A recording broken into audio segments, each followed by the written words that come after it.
Behind the Mask of Ramon Raccoon, written by Brad Alexander, illustrated by Oswald Keener. Dedicated to Ramon, the most remarkable raccoon you'll ever meet, and to all the brave people fighting addiction. Thank you.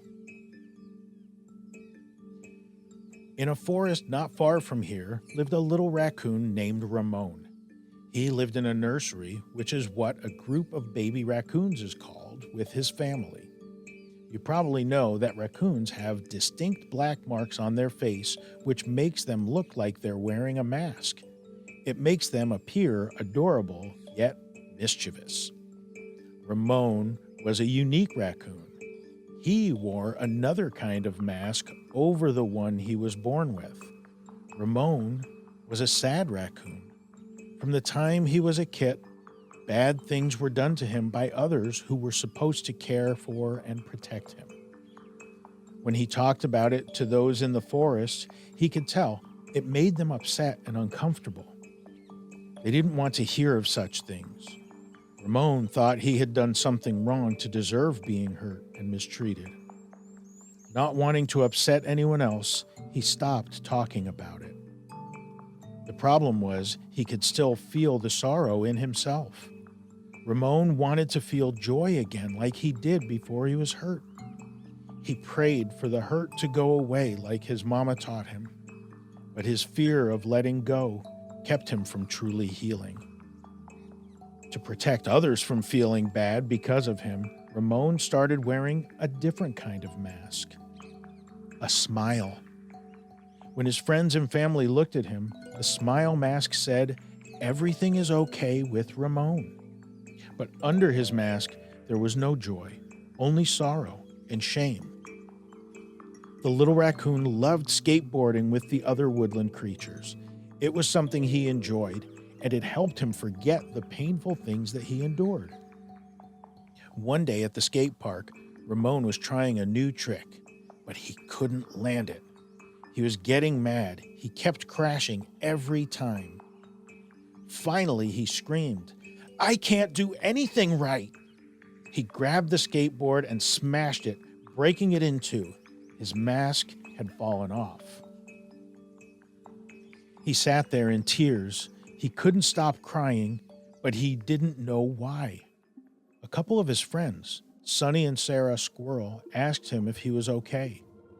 He told them he didn't know why he was so upset. Sonny said, "I used to feel the same way, but I found the answer."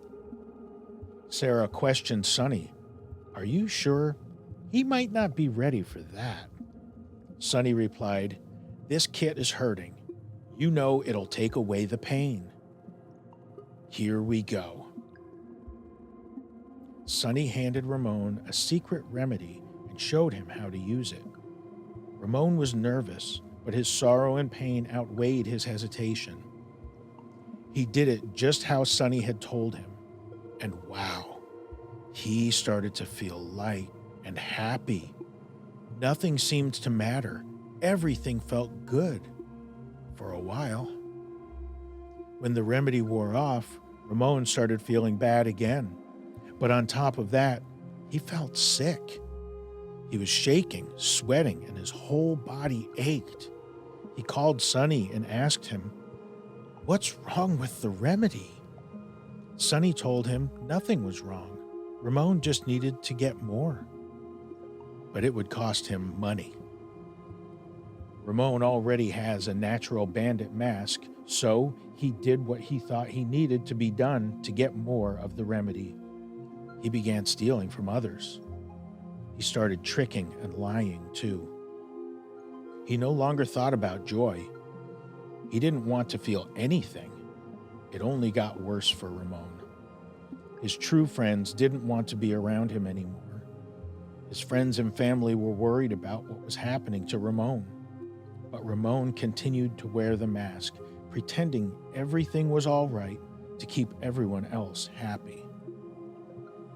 One day, his family and a friend, Vicky Vole, gathered together with Ramon. They told the little raccoon they loved him and they were fearful for where he was headed. Ramon insisted that he just needed a few days to get better. Then he would get back to his usual joyful self. Vicky and his family said, "You need more than a couple of days. You need a fresh start, a new life." Which is what led Ramon to a place called Vida Nova, which means new life. Ramon arrived at this place of new beginnings, skeptical and nervous. He thought, if I just keep my mask on, I'll get through this program easy, then I can get back to my life.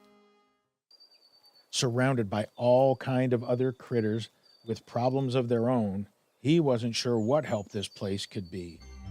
There was a coyote who chased imaginary roadrunners, a horse who insisted he was actually a rabbit, an owl who claimed he could fly to outer space, a cheetah who smashed all the mirrors in the house because she hated seeing herself. These critters had many issues, and none of them were minor. Ramon wondered if he even belonged here. Ramon was assigned a counselor, Brad Badger. He definitely badgered Ramon, but always in a way that made the little raccoon think things through. Ramon could tell that everyone in this strange place cared about him. This began to bother Ramon because he didn't think he deserved to be cared for. He continued to wear his smile mask, trying to bring joy to others while still feeling sorrow for himself. Several weeks into his stay at Vida Nova, the little raccoon busted into Brad's office. He cried, "All of you are stupid! Why do you care about me? I don't deserve it." He poured out all of the things that happened to him and the things that he did to get the remedy to try to feel better. "No one should love me. I'm terrible. I deserve to be hurt. I shouldn't be allowed to have joy in my life." The mask that hid his shame and hurt fell off, and Ramon let his sadness out like a flood of poison. The raccoon gasped for breath. Exhausted from holding in his sorrow for so long, Ramon sobbed, "What is happening to me?" "Healing is happening," Brad replied. "This doesn't feel like healing," Ramon said.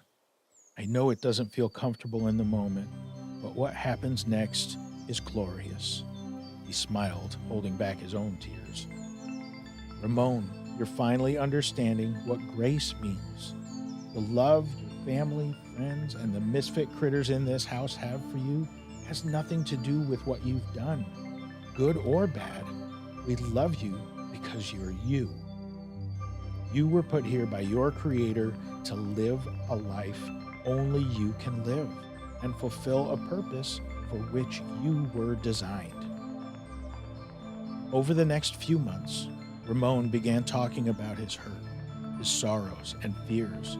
He allowed himself to feel more painful emotions, and healing continued. His faith has been restored as he learned to pray and trust God with his sorrows. He began reading his Bible, which rekindled his belief. He listened to the kind and positive things other critters said about him and started to believe them. Soon he began to say them towards himself too. Moment by moment, he was able to talk about the things that made him sad, angry, or joyful. One day, the group had a special night with a bonfire. They would write down things that kept them trapped. Ramon drew a picture of a raccoon with a big smile and wrote "My Mask" on top of it. In front of his new friends, he threw the paper into the fire saying, "I'm not wearing that mask ever again."